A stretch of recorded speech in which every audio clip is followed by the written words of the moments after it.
ओम शिवे यस्य पराभक्तिस्त्यागेऽपि रतिरुत्तमा अहेतुक कृपा सिंधुम शिवानंदम नमाम्यहम। আবার আমরা শ্রী ভগবানের কৃপায় সমবেত হয়েছি রামকৃষ্ণ সংঘের দ্বিতীয় সংঘগুরু পরম পূজনীয় শ্রীমৎ স্বামী শিবানন্দ মহারাজজির কথোপকথনের সংকলন শিবানন্দ বাণীর প্রথম খণ্ড থেকে পাঠ এবং আলোচনার উদ্দেশ্য নিয়ে। আজকে যে অংশটি পড়া হবে সে ঘটনাটি ঘটে বেলুড় মঠে 9ই চৈত্র শনিবার 1335 বঙ্গাব্দ 23শে মার্চ 1929 সালের কথা। গত কয়েকদিন যাবৎ মহাপুরুষ মহারাজের খুবই সর্দি হইয়াছে। আজ সর্দির ভাবটা ওরই মধ্যে একটু কম। শারীরিক অসুস্থতার দিকে তাহার মোটেই ভ্রুক্ষেপ নাই। খুব অসুখের সময়ও তিনি সদানন্দ। দেহের কষ্ট বা বিপদাপদ তাহার কুটস্থ মনের ওপর কিছুমাত্র প্রভাব বিস্তার করিতে পারে না। সকালবেলা প্রায় 8টার সময় জনৈক প্রবীণ সন্ন্যাসী এক শাখা কেন্দ্র হইতে আসিয়াছেন। তিনি উপরে আসিয়া মহাপুরুষজিকে ভূমিষ্ঠ হইয়া প্রণাম করিয়া জিজ্ঞাসা করিলেন, মহারাজ, আপনার শরীর কেমন? মহাপুরুষজি, এ বৃদ্ধ শরীরের কথা জিজ্ঞাসা করছো? এ বয়সে শরীর কি আর ভালো থাকে? সন্ন্যাসী, তাই তো দেখছি। মহারাজ, আপনার শরীর কি হয়ে গেছে দেখলেও কষ্ট হয়। মহাপুরুষজি, এ শরীর আর বেশি দিন নয়। শরৎ মহারাজের দেহ থেকে আমার যেন ডান অঙ্গ ভেঙে গেছে, মন একেবারে ফাঁকা হয়ে গেছে। আমি তখনই যাবার জন্য প্রস্তুত হয়েছিলাম। শরৎ মহারাজের শরীর যাবার সঙ্গে সঙ্গে আমার শরীরও খুব খারাপ হয়েছিল। কাজকর্ম থেকে মন একেবারে উঠে গিয়েছিল। ঠাকুরকে ধরেও ছিলাম যে আমি আর থাকবো না। ঠাকুর তা শুনলেন না, তিনি জোর করে রেখে দিলেন, তাই তো আছি। কেন যে তিনি যেতে দিলেন না তা তিনি জানেন, সবই তাঁর ইচ্ছা। তিনি যতদিন রাখবেন থাকতেই হবে। মহাপুরুষ মহারাজের হাঁপানির সমস্যা ছিল, যে কারণে এই শীতের শুরু শীতের শেষ, এই যে মার্চ মাস যে অংশটা বলছেন, শীত শেষ হয়ে যাচ্ছে, বসন্তকাল যে সময় হাঁপানি রোগীরা ভীষণভাবে কষ্ট পান, অথবা এই দুর্গা পুজো কালী পুজোর পর থেকে যে সময়টা সদ্য শীত আসছে সেই সময় কষ্ট পান তারা, সেই সময়ের ঘটনা তিনি বলছেন। তার শারীরিক অসুস্থতা, একটা ভারী সুন্দর ছবি আমরা দেখতে পাই। তিনি বলছেন, শারীরিক অসুস্থতার দিকে তাহার মোটেই ভ্রুক্ষেপ নাই। খুব অসুখের সময়ও তিনি সদানন্দ। দেহের কষ্ট বা বিপদাপদ তাহার কুটস্থ মনের ওপর কিছুমাত্র প্রভাব বিস্তার করিতে পারে না। এটি একটি সিদ্ধ পুরুষের ছবি। সিদ্ধ পুরুষকে কোনো কিছুই প্রভাবিত করতে পারে না। জাগতিক সামান্যতম জিনিস যেগুলো আমাদেরকে ভীষণভাবে প্রভাবিত করে, সিদ্ধ পুরুষের ক্ষেত্রে সেই প্রভাবটি একেবারে শূন্য। তাদের কখনো সুখ দুঃখ লাভ অলাভ কোনো কিছুই তাদেরকে কোনোভাবে প্রভাবিত করে না। শীত গ্রীষ্ম কোনো কিছু প্রভাবিত করে না। তার এত শারীরিক কষ্ট, তিনি যেন নিজেকে এটি বোঝাতে পেরেছিলেন। শুধু বোঝাতে পারেননি, এই ভাবনার উপরে তিনি যেন নিজেকে প্রতিষ্ঠিত করতে পেরেছিলেন যে আমরা সুখ দুঃখ যাই হোক, আমি আত্মা এবং শরীর এ দুটি সম্পূর্ণ দুটি পৃথক জিনিস। কমার্স যারা পড়েছেন তারা জানেন, সেখানে সেপারেট এন্টিটি থিওরি বলা হয়। আপনার যদি একটা ব্যবসা থাকে তাহলে আপনাকে দুবার ট্যাক্সিংয়ের মধ্যে যেতে হবে। একটা হচ্ছে আপনি ইন্ডিভিজুয়াল হিসেবে একটা, আর একটা হচ্ছে সেই প্রতিষ্ঠান, যে আপনার যে ব্যবসাটি সেই প্রতিষ্ঠানের কর্মকর্তা হিসেবে একটা। কখনোই আলাদা আলাদা করে করা হয় না। দুটো আলাদা আলাদা এন্টিটি হিসেবে বা আলাদা আলাদা পরিচিতি হিসেবে দেখানো হয়। ঠিক যেন সেই রকম এখানে শরীর এবং আত্মা দুটি পৃথক পৃথক এন্টিটি, দুটি পৃথক পৃথক ভাব, এইটির ওপর যেন সমস্ত ভাবনা চিন্তাটি দাঁড়িয়ে আছে। এত রোগ, এত কষ্ট, এত কিছু হচ্ছে, কিন্তু তিনি সদানন্দে আছেন, কারণ তার মনের ওপর সামান্যতম প্রভাব পড়ছে না। একজন সন্ন্যাসী তাকে দেখতে এসছেন, তাকে জিজ্ঞাসা করছেন কেমন থাকে। তিনি খুব স্বাভাবিকভাবে উত্তর দিচ্ছেন যে এ বৃদ্ধ শরীরের কথা জিজ্ঞাসা করছো, এ বয়সে শরীর কি আর ভালো থাকে? এ বয়সে শরীর ভালো থাকে না। আমাদের সর্ববিকারত্ব দেহ, জায়তে অস্তি বর্ধতে বিপরিণমতে অপক্ষ্যতি নশ্যতি। পূজ্যপাদ ভূতেশানন্দজি মহারাজ বলতেন, আমি যখন তাকে দেখেছি তখন তার 89 বছর বয়স, প্রায় একেবারে জীবনের শেষ প্রান্তে এসে উপস্থিত, কিন্তু তাকে সদানন্দময় দেখেছি। আমরা যখন তিনি হাসপাতাল থেকে ফিরে আসতেন, আমরা বলতাম, কেউ কেউ বলতেন মহারাজকে সামনে গিয়েই, মহারাজ আপনাকে বড্ড অসুস্থ মনে হচ্ছে। উনি তখন বলতেন, ষড়বিকারত্বকের শেষ পর্যায়ে এসে পড়ছি, নশ্বতি, এবার নাশ হয়ে যাবে, তার আগে তো এমনি হবে নাশ, এমনি কি হবে নাশ, একটা একটা করে ক্ষয় হয়ে গিয়ে সম্পূর্ণ ক্ষয় হয়ে যাবে, তখন নশ্বতি। কিন্তু আসল যে কথাটি তিনি আমাদের, কিন্তু তার সেই যে আনন্দময় চেহারাটা আমাদের কাছে ধরা পড়তো, সেটাই কিন্তু আমাদের মনে করিয়ে দিয়েছে। আমরা কখনোই বিশ্বাস করতাম না যে পূজ্যপাদ মহারাজের শরীর চলে যাবে। তিনি এমন এক আনন্দময় সত্তায় বিরাজ করতেন, তার শরীরে যে আদৌ এত ব্যাধি আছে সেটা আমরা কখনোই বুঝতে পারতাম না। মহাপুরুষ মহারাজ ঠিক সে তেমনই কথা বলছেন যে এই বৃদ্ধ শরীর, বৃদ্ধ বয়সের শরীর এমনিই থাকবে, নাশ হতে চলেছে, বৃদ্ধ বয়সের শরীর এমনিই থাকবে।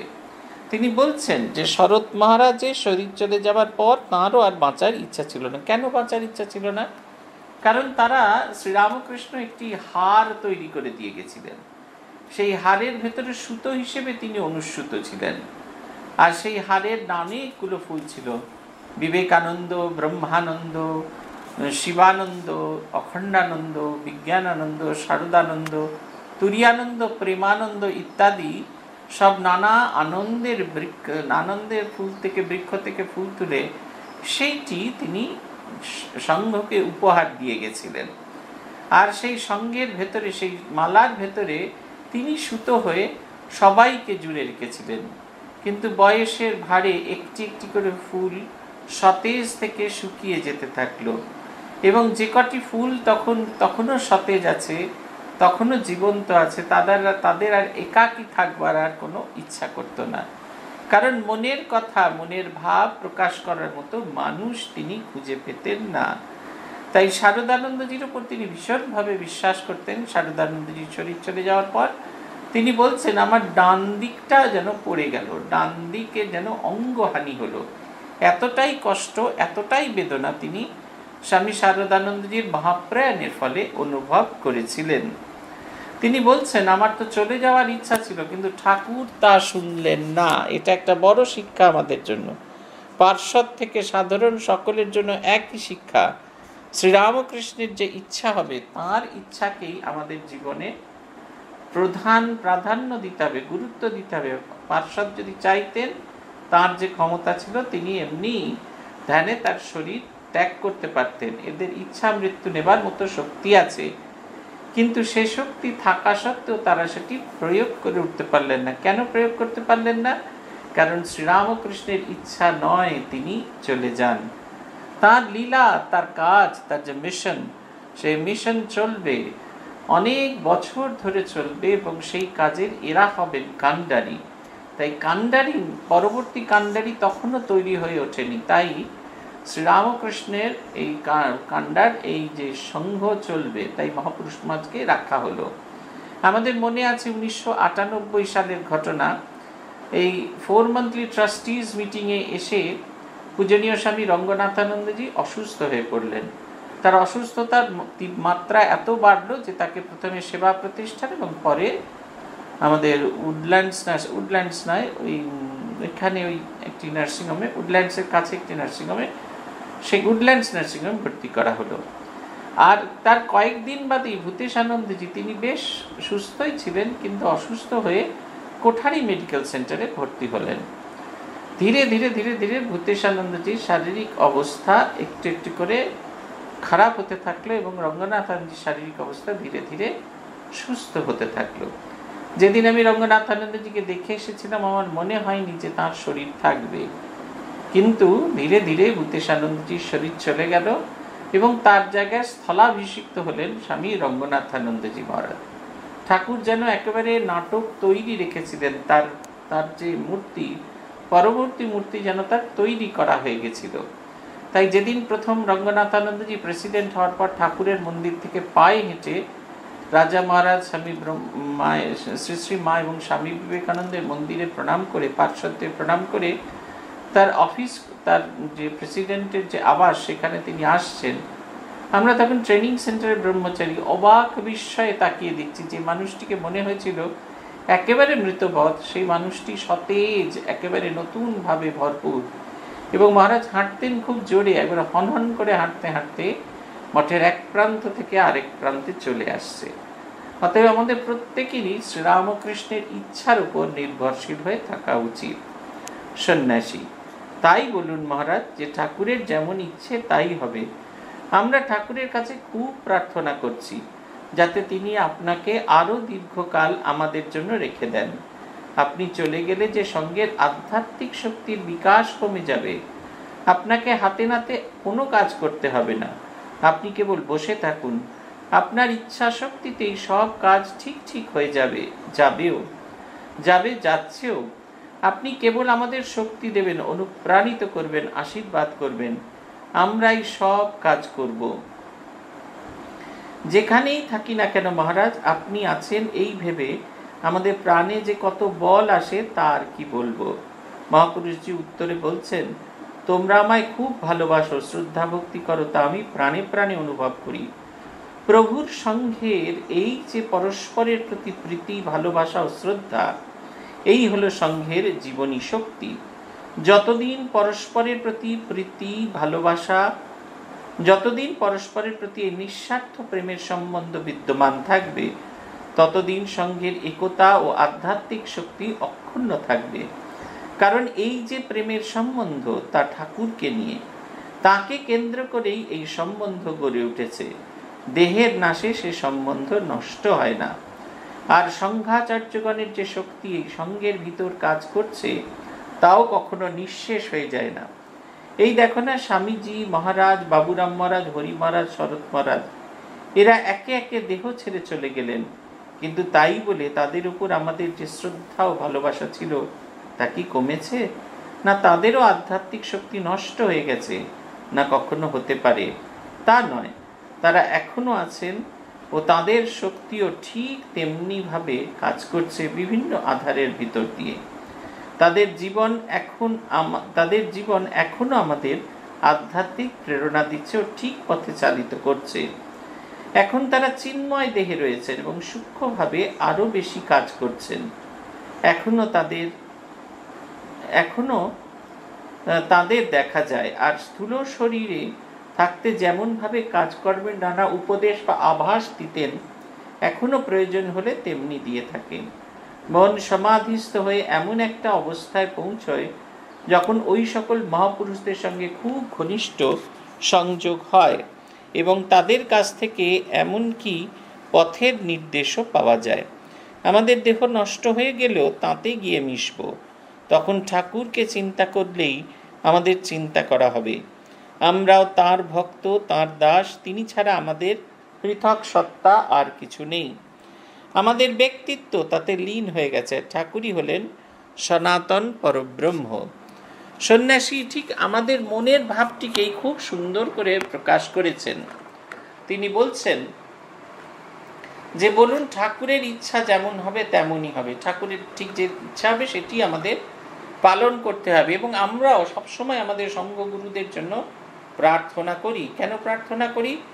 কারণ এদের এই যে দিব্য জীবন, এটি আমাদের চোখের সামনে থাকলে আমরাও আমাদের জীবনকে পরিচালিত করতে পারবো। আমাদের সঙ্গগুরুরা একেবারে নিখুঁত, শ্রীরামকৃষ্ণের একেবারে নিখুঁত প্রতিমা। প্রত্যেকটি প্রতিমা দেখতে পৃথক পৃথক, কিন্তু এরা প্রত্যেকেই সবাই শ্রীরামকৃষ্ণের একটি নিখুঁত প্রতিমা। এ বিষয়ে কোনো সন্দেহ নেই।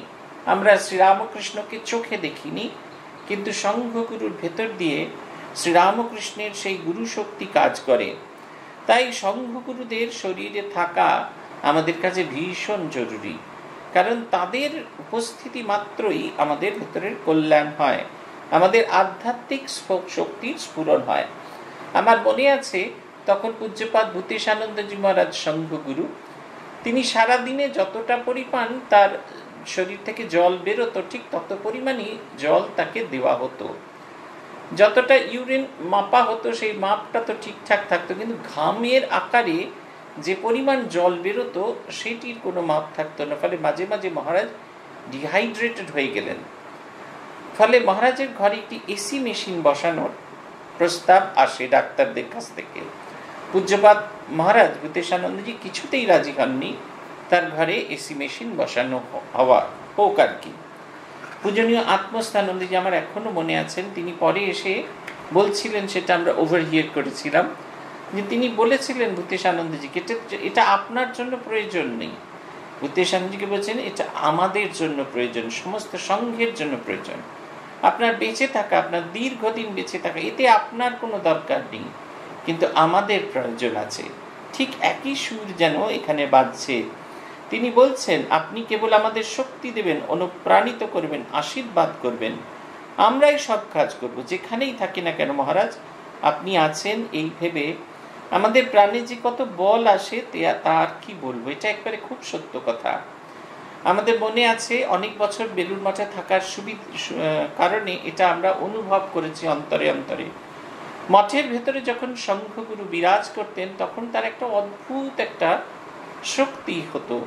যখন কোনো কারণে বা কোনো উৎসবে সংঘগুরু মঠের বাইরে গিয়েছেন, মঠ যেন কিরকম ম্রিয়মান, কিরকম যেন একটা ছাড়া ছাড়া ভাব কাজ করে। মনে আছে গহনানন্দজি মহারাজ তখন সংঘগুরু, তিনি কালাডিতে গেছিলেন কোনো একটা কাজে, ফেরত এসছেন, এবং তিনি না থাকায় আমাদের সত্যি সত্যি তখন খুব খারাপ লাগছে। তিনি তখন সদ্য সদ্য সংঘগুরু হয়েছেন পূজনীয় রঙ্গনাথানন্দজির মহাপ্রয়াণের পর তিনি প্রেসিডেন্ট হওয়ার কিছুদিনের মধ্যেই, মাসখানেকের মধ্যেই তিনি কালাডিতে যান। একে সংঘগুরুর অদর্শন, রঙ্গনাথানন্দজির শরীর যাওয়ার পর 1 মাস যে আমাদের সংঘগুরু ছাড়া যে সংঘ চলছিল, সেটা সেই অবস্থাটা ছিল। তারপরে আমরা কিছুতেই যেন সংঘগুরুর বিরহ আমরা সহ্য করতে পারছিলাম না। পূজনীয় প্রবীর মহারাজ, পূজনীয় মহারাজ গহনানন্দজি ফিরে এলে প্রণামের সময় তাকে বললেন, মহারাজ আপনি ছিলেন না, মঠ কিরকম ফাঁকা ফাঁকা লাগছিল। গহনানন্দজি কম কথা বলতেন, উনি বললেন কেন ঠাকুর ছিলেন না? বললেন ঠাকুর ছিলেন, কিন্তু আপনার ভেতরে তার প্রকাশ আছে, সেই প্রকাশটা আমরা খুঁজে পাচ্ছিলাম না। মহারাজ বললেন যাও যাও, তিনি দয়া করে তার পাদপদ্মে স্থান দিয়েছেন, এই যথেষ্ট। তিনি একবারও নিজের সত্তাটিকে স্বীকার করতে চাইলেন না, কিন্তু এটা আমরা প্রাণে প্রাণে অনুভব করতাম সংঘগুরুদের উপস্থিতি কতটি শক্তিশালী। মহাপুরুষ মহারাজ বলছেন তোমরা আমায় খুব ভালোবাসো, শ্রদ্ধা ভক্তি করো, তা আমি প্রাণে প্রাণে অনুভব করি। তারা যেমন আমাদের ভালোবাসেন, আমাদের শ্রদ্ধা ভক্তি করেন, ঠিক সেরকম আমাদের ভালোবাসা, আমাদের শ্রদ্ধা, আমাদের অন্তরের যে শুভ কামনা, সেগুলো পূজনীয় মহারাজদের কাছেও পৌঁছয়। তিনি বলছেন প্রভুর সংঘের এই যে পরস্পরের প্রতি প্রীতি, ভালোবাসা, শ্রদ্ধা, এই হলো সংঘের জীবনী শক্তি।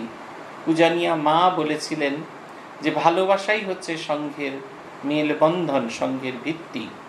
এই ভালোবাসা, একে অপরের প্রতি যে ভালোবাসা, এটা একটা অদ্ভুত জিনিস। আমি অন্য কোথাও দেখেছি, যা দেখিনি তো অন্যদের, কিন্তু আমাদের রামকৃষ্ণ সংঘে আমরা দেখেছি সাধু ব্রহ্মচারীদের একে অপরের প্রতি যে ভালোবাসা, ছোট বড় সকলের প্রতি যে ভালোবাসা, এইটি দেখবার মতো। কোনো একজন বরিষ্ঠ সন্ন্যাসীর শরীর চলে গেছে, সে সময় সাধু ব্রহ্মচারীরা যেভাবে যে পরম যত্নে, পরম মমতায় তার রামকৃষ্ণ লোকে যাওয়ার রাস্তাটিকে সুগম করেন, সেটি দেখলে হতবাক হবার মতো। কিংবা কেউ সামান্যতম অসুস্থ হয়ে পড়লে সাধু ব্রহ্মচারীরা একে অপরে ঝাঁপিয়ে পড়ে যেভাবে তার সেবা করেন, সে একেবারে অদ্ভুত ঘটনা। তাই বলছেন এই ভালোবাসা, পরস্পরের প্রতি যে ভালোবাসাটি যতদিন পর্যন্ত এই সঙ্গে বিরাজ করবে, ততদিন পর্যন্ত সংঘ জীবন শক্তি প্রাপ্ত হবে। পূজনীয় মহাপুরুষ মহারাজ বলছেন এই ভালোবাসা কি না, নিঃস্বার্থ প্রেমের সঙ্গে বিদ্যমান থাকবে, ততদিন সঙ্গের একতা ও আধ্যাত্মিক শক্তি অক্ষুণ্ণ থাকবে।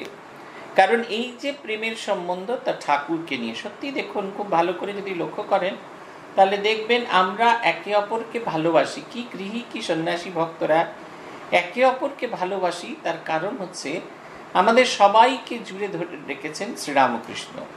সেই রাসমণ্ডলের মধ্যে প্রত্যেক গোপিনী যেমন লক্ষ্য করলেন, এক গোপিনী আর আরেক গোপিনীর মাঝখানে স্বয়ং শ্রীকৃষ্ণ দাঁড়িয়ে আছেন, ঠিক সেই রকমভাবে এই ধর্মসংঘ এমনভাবে প্রতিষ্ঠিত হলো, এই ধর্মসংঘে যেন স্বয়ং শ্রীরামকৃষ্ণ প্রত্যেকের মাঝখানে উপস্থিত থেকে ভালোবাসার বন্ধনে একে অপরকে বেঁধে রাখলেন।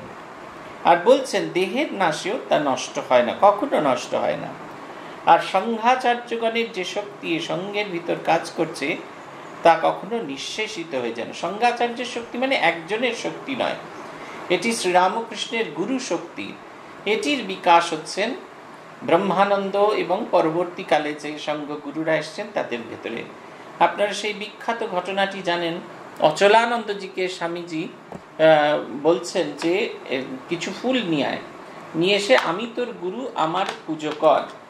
যথারীতি অচলানন্দজি কিছু ফুল তুলে নিয়ে এসে স্বামী বিবেকানন্দের পুজো পাদপদ্মে নিবেদন করে পূজা করলেন। এরপরে তিনি বললেন আরো কিছু ফুল নিয়ে আয়। আরো কিছু ফুল নিয়ে আসা হলো। তখন সংঘগুরু স্বামী ব্রহ্মানন্দজিকে পুজো করতে বললেন, কারণ সংঘগুরু হলেন সবার গুরু, শ্রীরামকৃষ্ণের প্রতিনিধি। তার ভেতর দিয়ে শ্রীরামকৃষ্ণের শক্তি বিরাজ করেন। এটি যেন একটি মূর্তি, প্রত্যেকবার মানুষ বদল হয়ে যায়। আমার মনে আছে প্রব্রাজিকা ভারতী প্রাণমাতাজির লেখা একটি স্মৃতি কথা আছে, সেখানে তিনি বলছেন মানুষ হিসেবে, স্বামী ব্রহ্মানন্দের কথা বলছেন, মানুষ হিসেবে রাজা মহারাজ এবং প্রভু মহারাজ এরা দুজন কিন্তু আলাদা, কিন্তু দুজনেই সেই একই শ্রীরামকৃষ্ণের শক্তি, দুজনেই সংঘগুরু, তাদের দুজনের ভেতরেই একই শ্রীরামকৃষ্ণের শক্তি বিরাজ করছেন। যেমন আমাদের পাত্রগুলো বদল হয়ে যায়, দেখবেন এক একবার প্রোডাক্ট বদল হয়, আর সেই যাতে করে জল আসছিল সেই আমাদের কিনলেরই কত রকমের বদল হয়ে কত রকমের চেহারা হয়, কিন্তু ভেতরের জলটা সেই একই থাকে। ঠিক সেই রকম শ্রীরামকৃষ্ণরূপ গুরু শক্তি বিভিন্ন আধার দিয়ে প্রবাহিত হচ্ছে এবং শ্রীরামকৃষ্ণের শক্তি তাদের মধ্যে দিয়ে চলে যাচ্ছে। এই কারণে এদের যখন শরীর চলে যায়, এদের দিব্য জীবন চর্চা করলেও তাদের শক্তি, তাদের যে প্রবল আধ্যাত্মিক শক্তি আমাদের ভেতরে সঞ্চারিত হয়। এটি হচ্ছে কথা, প্রবল আধ্যাত্মিক শক্তি আমাদের ভেতর সঞ্চারিত হয় এবং এটা কখনো ছেড়ে যাবেন না। তিনি বলছেন যারা চিন্ময় দেহে রয়েছেন এবং সূক্ষ্মভাবে আরো বেশি কাজ করছেন, শ্রীরামকৃষ্ণের পার্শ্বদের কথা বলছেন, যেমন স্বামীজি মহারাজ, বাবুরাম মহারাজ, হরি মহারাজ, শরৎ মহারাজ, এরা স্থূল শরীর ছেড়েছেন, কিন্তু সূক্ষ্ম শরীরে এদের আমাদের প্রেরণা দিয়ে যান। এদের বলা কথা, এদের জীবনের নানা ঘটনা আমাদের দারুণভাবে প্রেরণা দিয়ে যায়, আমাদের সব সময় প্রেরণা দিয়ে যায়। এক একটি শব্দ যেন আমাদের কিরকমভাবে আকৃষ্ট করে। পূজনীয় মহাপুরুষ মহারাজের কাছে একজন দীক্ষা নিতে এসেছেন, মহারাজকে জিজ্ঞাসা করছেন কি নিয়ে আসবেন। মহারাজ জিজ্ঞেস করছেন প্রাণ আনতে পারো মা? এই প্রাণ আনাটাই যে খুব জরুরি, এটা যিনি শুনেছিলেন তিনি যেমনভাবে অনুপ্রাণিত হয়েছিলেন, আগামী দিন যারা পড়বেন এই ঘটনা তারাও ঠিক সমভাবে অনুপ্রাণিত হবে। মহাপুরুষ মহারাজের শরীর চলে গেছে 1934 সালে, প্রায় 100 বছরের কিছু কম সময়, 80 বছর অতিক্রান্ত হয়েই গেছে, কিন্তু এখনো এই শব্দ কটি মানুষের হৃদয় তন্ত্রিতে তন্ত্রিতে ঠিক ওই রকম ভাবেই বাজনা বাজায়। তাই বলছেন যে আর স্থূল শরীরে থাকতে যেরকম কাজকর্ম করতেন, নানা উপদেশ বা আভাস দিতেন, এখনো প্রয়োজন হলে তারা ঠিক সেই রকম হয়। তার কারণটা কি হচ্ছে? বলছেন আমাদের দেহ নষ্ট হয়ে গেলে তাতেই গিয়ে মিশব। কাতে না? শ্রীরামকৃষ্ণে। আমরা শ্রীরামকৃষ্ণময়, আমাদের গুরুরা শ্রীরামকৃষ্ণময় হয়ে যাবেন। তখন শ্রীরামকৃষ্ণ থেকে বিচ্ছিত হয়ে শ্রীরামকৃষ্ণ যেন তার মধ্যে থেকেই একটি আলাদা জ্যোতিখণ্ড তৈরি করে একটি সঙ্গগুরু তৈরি করেছিলেন। আবার তার শরীর বিনাশে সেই জ্যোতিখণ্ড সেই অনন্ত জ্যোতিতে মিশে যাবে। বললেন আমরা তার ভক্ত, তার দাস, তিনি ছাড়া আমাদের কোনো পৃথক সত্তা নেই। আমরা যতই আলাদা আলাদা ভাবে বলার চেষ্টা করি, কিন্তু কোনোভাবে তাদের আর কোনো পৃথক সত্তা নেই। প্রশ্ন এসেছে আমরা তো মহারাজ স্থূল জগতে আছি, আমরা আপনাকে স্থূলভাবেই পেতে চাই। তাছাড়া আমাদের মনও অত উচ্চ অবস্থায় পৌঁছয়নি। ঠাকুরকে আমরা দেখতে পাচ্ছি না। আপনি ঠাকুরের পার্শ্বদ, তার অন্তরঙ্গ, তাঁরই প্রতিনিধি রূপে আমাদের সামনে রয়েছেন। আমরা আপনার ভিতর দিয়েই ঠাকুরকে বুঝবার চেষ্টা করছি। আপনার কাছে প্রার্থনা জানালেই মনে করি আমাদের প্রার্থনা ঠাকুরের কাছে গিয়ে পৌঁছচ্ছে। মহাপুরুষজি, তা আমাদের শরীর গেলেও তোমাদের সঙ্গে যে সম্বন্ধ তা কখনো যাবে না। আমি খুব আশীর্বাদ করছি, তোমরা খুব বেড়ে যাও। ভক্তি, বিশ্বাস, প্রেম ও পবিত্রতায় তোমাদের হৃদয় ভরে থাক। জগতের বহুবিধ কল্যাণ তোমাদের দ্বারা সাধিত হোক। ঠাকুর তোমাদের ঠিক চালিয়ে নেবেন, খুব শক্তি দেবেন। ঠাকুর, স্বামীজি এরা এসেছিলেন জগতের হিতের জন্য। নূতন আধ্যাত্মিক আলো দিয়ে সমগ্র জগৎকে শান্তির প্রড়ে টেনে নেবেন বলেই তো শ্রীপ্রভুর নরদেহ ধারণ। আর তার সেই যুগ প্রবর্তনের জন্যই স্বামীজি এই সংঘ গড়ে তুলেছিলেন। স্বামীজি যে আদর্শ প্রচার করে গেছেন, সমগ্র জগৎকে সে আদর্শ ক্রমে গ্রহণ করতে হবে। সমগ্র জগতে শান্তি স্থাপনের জন্য আর দ্বিতীয় পন্থা নেই। এবার সন্ন্যাসী যে কথাটি বলছেন সেটা আমাদেরও কথা। আমরা অত শত বুঝি না যে প্রত্যেক সঙ্ঘগুরু তাদের স্থূল শরীর ছড়িয়ে যাবার পরেও তাদের যে দিব্য, আমরা এটা অন্তর থেকে বুঝতেই চাই না। আমরা ভাবি যে আমার গুরুর ভেতরেই আছে। আমরা ফলে প্রেসিডেন্ট মহারাজদের কাছে গিয়ে প্রার্থনা জানাই, আমাদের মনের প্রার্থনা জানাই, আমরা জানাই যে ঠাকুরের কাছে সেই প্রার্থনা পৌঁছচ্ছে। আমার মনে আছে একজন আমাদের সাধু, তিনি পূজনীয় আত্মস্থানন্দজি মহারাজকে মন্ত্র দীক্ষার সময় সাহায্য করতেন।